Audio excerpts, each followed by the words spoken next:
News. ஜக்கியோட வந்தது வேட்டு மனுஷனுக்கு ஃபைனலா சூப்பர் நியூஸ் கேளுங்க. பிக் பிரேக்கிங் இது. ஜக்கிக்கு $3 லட்சம் ஃபைன் போட்டிருக்கு ஹாமில்டன் கவுண்டி கோர்ட். ஏன்? நீதா ஜெயகாந்த் ஒரு கப்பல் ஜக்கி மேல சீரியஸ் சார்ஜஸ் போடுறாங்க. ஜெயகாந்த் நீதா யாருன்னா, அந்த ஜக்கி வந்து அமெரிக்காவுக்கு போய் அந்த பைக் எல்லாம் டிரைவ் பண்ணான்ல, அதுல 5-6 பைக் இவர் வாங்கி கொடுத்தவர் ஜெயகாந்த். பயங்கரமான சீடர் ஜக்கிக்கு. ஆனா அப்புறம் மண்டல ஃபுல்லா தெரிஞ்சு போச்சு, இவன் அயோக்கிய, இவன் ஃப்ராடு, பெரிய ஃப்ராடு, பித்தலாட்டம் பண்றான்ட்டு. இவங்க ஃபர்ஸ்ட் வீடும் கட்டினாங்க ஜக்கி ஆசிரமத்துல, அங்க டெனிசில.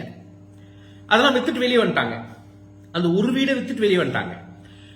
நீதா இந்தியாவுக்கு வரும்போது ஜக்கி என்ன ரேப் பண்ணியிருக்கான் ஒரு சார்ஜ் போடுறாங்க. அதை கொடுத்து இவன் ஒரு $10 மில்லியன் சூட் அடிக்கிறான். என் பத்தி பேசக்கூடாது, 10 மில்லியன் எனக்கு கொடுக்கணும், தப்பான தகவல் கொடுத்துருக்காங்கன்ட்டு. அந்த கேஸ் ஜக்கி தோத்து போயிட்டான், பார்ஷியலா தோத்து போயிட்டான். இந்த சார்ஜஸ் எல்லாம் போச்சு அந்த அம்மா மேல இருந்து. ஜக்கி மேல இன்னும் 10 பெண்கள் கேஸ் ஃபைல் பண்ணிருக்காங்க, எங்களை ரேப் பண்ணிட்டான். So Tennessee bureau of investigation அதுவும் விசாரிச்சுட்டு இருக்கு. இந்த பக்கம் இந்த சூட் இருக்குல்ல, இதுல $10 மில்லியன் சூட் போட்டான்ல, அது தோத்துட்டான். $3 லட்சம் ஃபைன் கட்டணும், $2 லட்சம் ஃபைன் கட்டணும். தனியா $1.5 லட்சம் வந்து அவங்க வக்கீலுக்கு, நீதா ஜெயகாந்தோட வக்கீல் ஃபீஸ். இப்ப இதை தூக்கிட்டு ஹைகோர்ட் போயிருக்கான். அங்க நேஷ்வெல் கோர்ட் இருக்கு, இது ஹாமில்டன் கவுண்டி கோர்ட். இப்போ நேஷ்வெல் கோர்ட்டுக்கு போயிருக்கான். இந்தியா நினைச்சுக்கிட்டியா? நான் ஜக்கி கிட்ட கேஸ் ஜெயிச்சால், நான் என் மேல கேஸ் போட்டான். பியூஷ் பத்தி இப்படி பேசிட்டான், அப்படி பேசிட்டான், அப்படி பேசிட்டான், நிறைய கேஸ் போட்டான். நானும் 20-30 தாட்டி போயிட்டு வந்தேன் கோயம்புத்தூருக்கு, சேலத்துல இருந்து கோயம்புத்தூர் போயிட்டு வர்றது. கேஸ் ஜெயிச்சிட்டேன், தோத்துட்டான். ஒரு மீடியா சேனல் கவர் பண்ணல, இத ஒரு மீடியா சேனல் கவர் பண்ணல. இது நல்லதா போச்சு, கோர்ட்ல டிஜிட்டல் ரெக்கார்டர் இருக்கு நம்ம கிட்ட, கோர்ட்டோட கோர்ட்டோட காப்பி இருக்கு நம்ம கிட்ட. இன்னொரு என்னன்னா, இதுல இங்க கோர்ட் வந்து உடனே கேஸ் தோத்துட்டு உடனே ஃபைல் எல்லாம் போடுறது இல்ல. இதுக்கு நான் தனியா ஒரு சூட் போடணும், அப்புறம் எனக்கு பணம் வரும். அது எவ்வளவு வந்துட போகுது.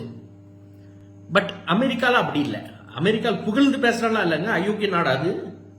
பட் அங்க ஜக்கி தோத்துட்டான், பெரிய சிக்கல்ல இருக்கான். அவன் ரியல் எஸ்டேட் ப்ராஜெக்டும் பெரிய சிக்கல்ல இருக்கு. ஒரு போட்காஸ்ட் சொல்றான், 800 பேர் வந்துட்டாங்க எனக்கு, $1 மில்லியன் $1 மில்லியன் வாங்குறான் 5 ஏக்கருக்கு. ஆக்சுவல் ரேட் அங்க எதிரிலேயே இந்த நீதா ஜெயகாந்த் லேண்டை விற்கிறாங்க $15,000 ஒரு ஏக்கர், $75,000 5 ஏக்கர் கொடுக்குறாங்க. சோ இந்த அயோக்கியத்தனம் வெளியே தெரிய இப்ப கம்ப்ளீட் ஒரு real estate project shut down. இல்லாட்டி ஒரு பெரிய சிட்டி கட்டலான் இருந்தான், 10,000 பேர் வச்சு. அப்படி அல்ல புஷ். தனியா பெண்கள் ரேப் பண்ண கேஸ் விசாரணை அங்க டெனிசி பியூரோ ஆஃப் இன்வெஸ்டிகேஷன் நடந்துட்டு இருக்கு.